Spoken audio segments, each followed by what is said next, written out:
show in the East Bay that just got voted best show in the East Bay. He didn't tell me what publication, but it did get voted that. He's hilarious. You guys are going to love him. Give it up for Richard Barney, everyone!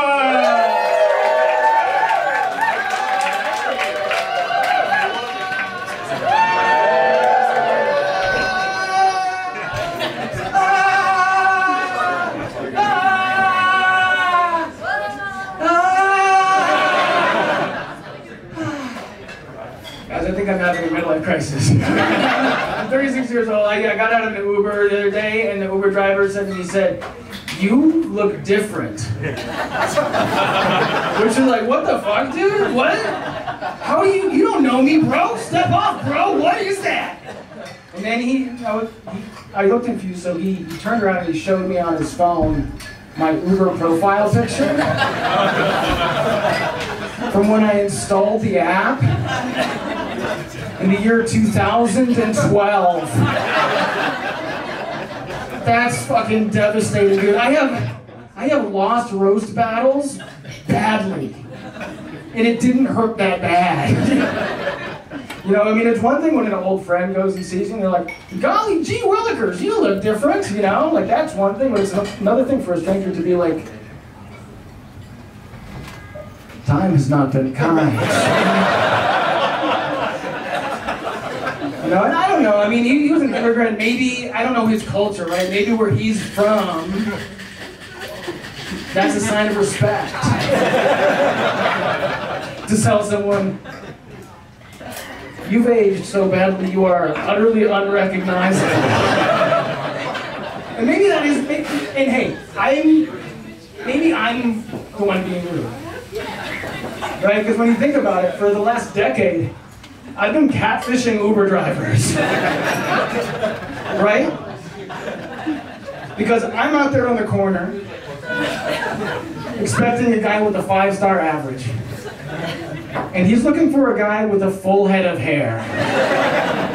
You know, like, I'm expecting a black Prius. He's expecting a man with hope in his eyes.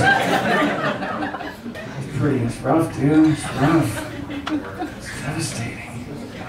I mean, when you think about it, I like to think that I just sent like a decade of Uber drivers just circling the block, pulling up to a younger white man, you know, rolling down the window, and just sending him vibes. Vibes that say, "Get in the car. We'll take you for a ride." Which, for anything other than an Uber driver, that is Jeffrey Dahmer coded, you guys. That is Jeffrey Dahmer coded. You know, I think, here's the thing. I got into Zen Buddhism during the pandemic, right? And it's been extremely helpful for especially this kind of thing, you know, because Zen Buddhism teaches that you are not your body, right? So now when I look at my lumpy dad bod in the mirror, I go, fuck that, that's not me. I am enlightened.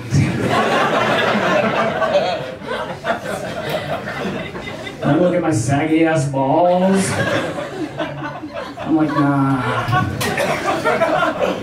That's not me. I am at one with the universe. And we are expanding. I did. I gained 15 pounds in the last year.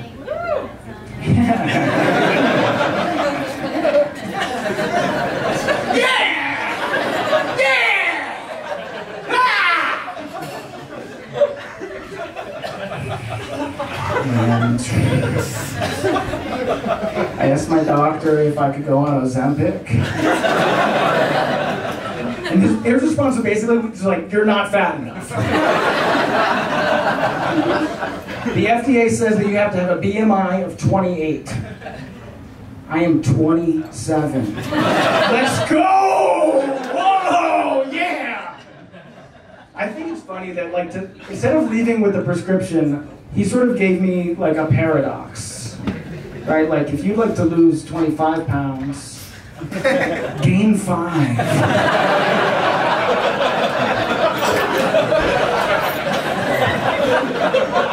It's like that old Chinese proverb. The journey of 1,000 miles begins with 5 big steps back.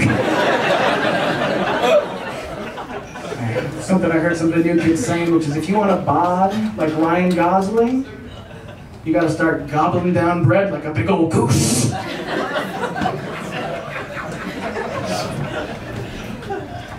That's not the one. That's not the one. Not the one. It's my favorite. Fuck you guys. I like it. I don't care. Do you guys want to see the picture? Do you guys want to see the Uber picture?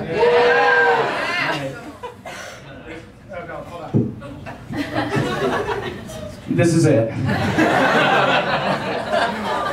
This would be embarrassing if I hadn't already shown it to hundreds of Uber drivers and thousands of women on Tinder.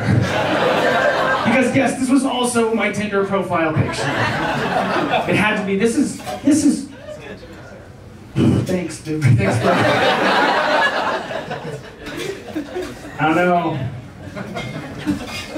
Look how moody it is.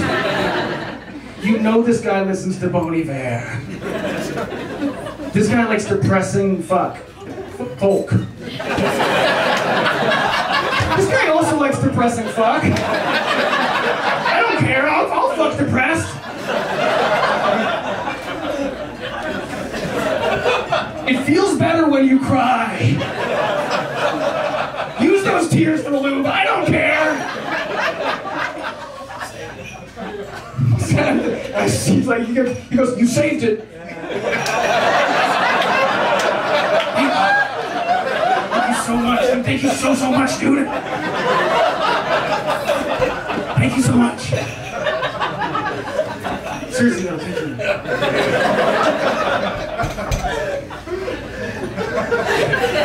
Thank you so much.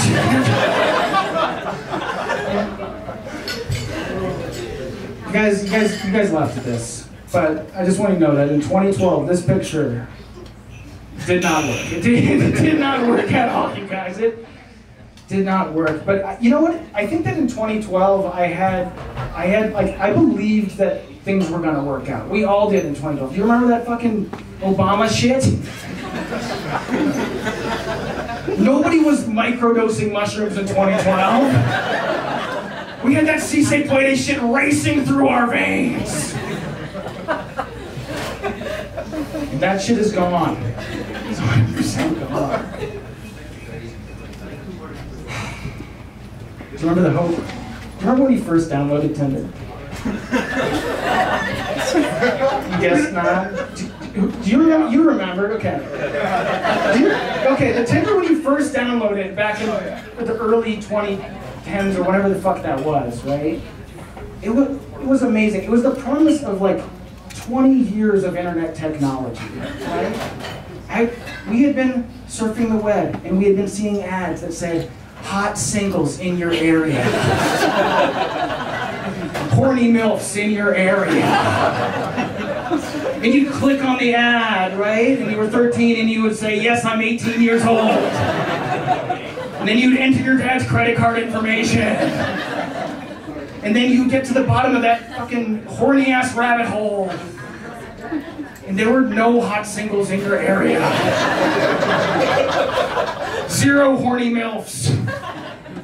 All you got was a virus on the family computer. Which, by the way, that is why all of our moms, millennial moms, are terrified of their computer today. Right? It's because we gaslit them. One day they logged on to AOL and it's like, you've got infinite dicks. You've got Grandpa Gooch. Grandma Gussie just popping up, right? And then your mom would go, honey, I think there's something wrong with the computer. And we'd go, did you click on a link? Seems like you clicked on a link. Did you click on a link, Mom? Never click on a link. You did this. And to this day, she can't use any technology. My mom's afraid of the oven, you know? Like, she's like, I don't want to press a button. I don't know what they do.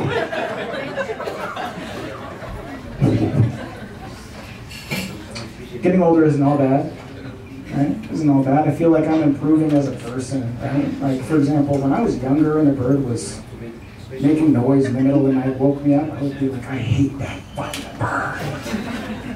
But now, when a bird wakes me up in the middle of the night, I go, I hate that motherfucking northern mockingbird. Minus polyglottus.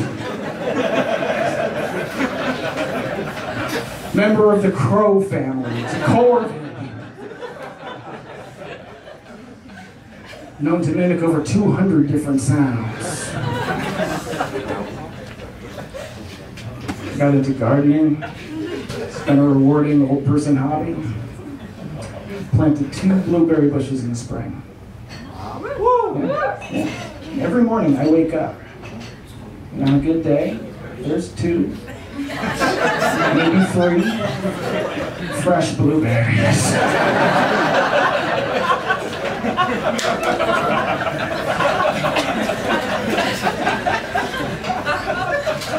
Have you ever tasted a blueberry and tasted how good it is when there's only like 2? It's like when you go to a fancy-ass restaurant, you know, when you order the scallops and they're like, okay, that means 2. And you're like, damn, I love this restaurant. Jose Andres, you're a genius. They do the same shit with fucking ravioli, right? They're like, fuck that shit. I want more ravioli. Yeah, yeah! I want 700 ravioli!